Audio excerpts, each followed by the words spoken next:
আসসালামু আলাইকুম। বাংলাদেশের রাজনীতির মানচিত্র কি বদলে যেতে চলেছে?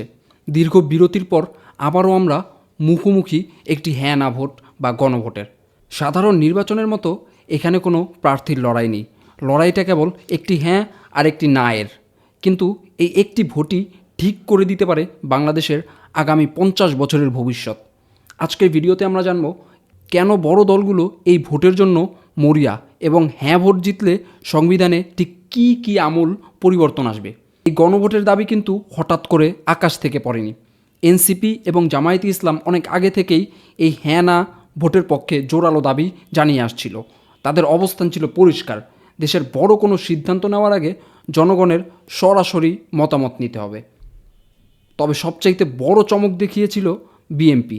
শুরুতে বিএনপি এই প্রক্রিয়ার কার্যকারিতা নিয়ে কিছুটা সন্দিহান ছিল, কিন্তু রাজনীতির হিসাব নিকাশ পাল্টে দিয়েছেন দলটির ভারপ্রাপ্ত চেয়ারম্যান তারেক রহমান।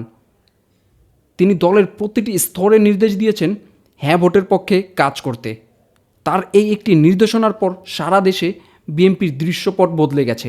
এখন দলটির এমপি প্রার্থীরা মাঠের প্রতিটি কোণায় গিয়ে হ্যাঁ ভোটের জন্য প্রচারণা চালাচ্ছে।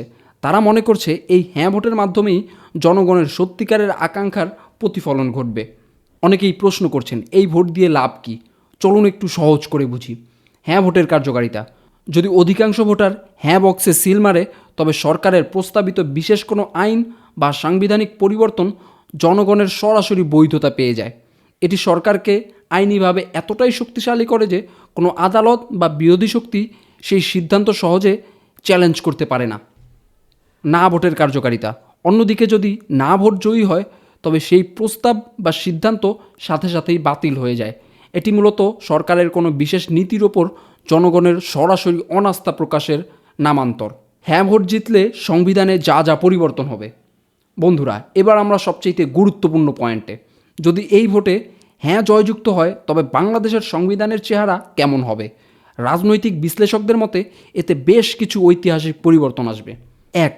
তত্ত্বাবধায়ক সরকার ব্যবস্থা: বিতর্কিত পঞ্চদশ সংশোধনী অনেক ধারা বদলে দিয়ে নির্বাচনকালীন নির্দলীয় নিরপেক্ষ তত্ত্বাবধায়ক সরকার ব্যবস্থা সংবিধানে স্থায়ীভাবে ফিরে আসতে পারে। 2. ধর্মীয় আদর্শ ও আল্লাহর ওপর আস্থা: সংবিধানের শুরুতে বিসমিল্লাহির রহমানির রহিম এবং আল্লাহর ওপর পূর্ণ আস্থা ও বিশ্বাস এর ধারাগুলোকে আরও সুসংহত করা হবে, যা এনসিপি ও জামায়াতের মতো দলগুলোর দীর্ঘদিনের চাওয়া। 3. ক্ষমতার ভারসাম্য: প্রধানমন্ত্রীর হাতে থাকা একক ও নিরঙ্কুশ ক্ষমতা কমিয়ে রাষ্ট্রপতি ও প্রধানমন্ত্রীর মধ্যে ক্ষমতার ভারসাম্য আনা হতে পারে। এমনকি একজন ব্যক্তি 2 মেয়াদের বেশি প্রধানমন্ত্রী থাকতে পারবে না। এই বৈপ্লবিক পরিবর্তনও আসতে পারে। 4. দ্বিকক্ষ বিশিষ্ট সংসদ: বাংলাদেশে বর্তমানে এক কক্ষ বিশিষ্ট সংসদের বদলে উচ্চকক্ষ ও নিম্নকক্ষ বিশিষ্ট সংসদীয় ব্যবস্থা চালুর আইন ভিত্তি করে তৈরি হচ্ছে। 5. গণভোটের বিধান পুনরুদ্ধার: ভবিষ্যতে সংবিধানের কোনো বড় অংশ পরিবর্তন করতে চাইলে জনগণের সরাসরি ভোট নেওয়া বাধ্যতামূলক করার ধারাটি আবারও শক্তিশালী হবে। মাঠ পর্যায়ের চিত্র: বর্তমানে পরিস্থিতি এমন যে জামায়াত, এনসিপি এবং বিএনপির নেতাকর্মীরা একাট্টা হয়ে রাজপথে প্রচারণা চালাচ্ছেন। তারেক রহমানের নির্দেশ পাওয়ার পর বিএনপির এমপি প্রার্থীরা পোস্টার, লিফলেট এবং পথসভার মাধ্যমে ভোটারদের বোঝাচ্ছেন যে হ্যাঁ ভোট দেওয়া জরুরি। এটি কেবল একটি ভোট নয়, এটি বাংলাদেশের রাষ্ট্র ব্যবস্থা সংস্কারের একটি বড় হাতিয়ার। জাতীয় এই সিদ্ধান্তের সামনে দাঁড়িয়ে দেশ এখন এক সন্ধিক্ষণে। হ্যাঁ জিতলে দেশ যাবে এক পথে, আর না জিতলে তৈরি হবে অন্য সমীকরণ।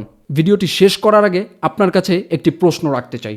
বিএনপির মতো বড় দলের শুরুতে দ্বিমত থাকলেও পরে তারেক রহমানের নির্দেশে হ্যাঁ ভোটের পক্ষে একাট্টা হওয়াকে আপনি কিভাবে দেখছেন? এটি কি কেবলই কৌশল, নাকি সাংবিধানিক সংস্কারের সঠিক পথ? আপনার মতামত কমেন্ট করে অবশ্যই জানান। ধন্যবাদ সবাইকে। ভিডিওটি ভালো লাগলে শেয়ার করবেন। দেখা হবে পরবর্তী ভিডিওতে।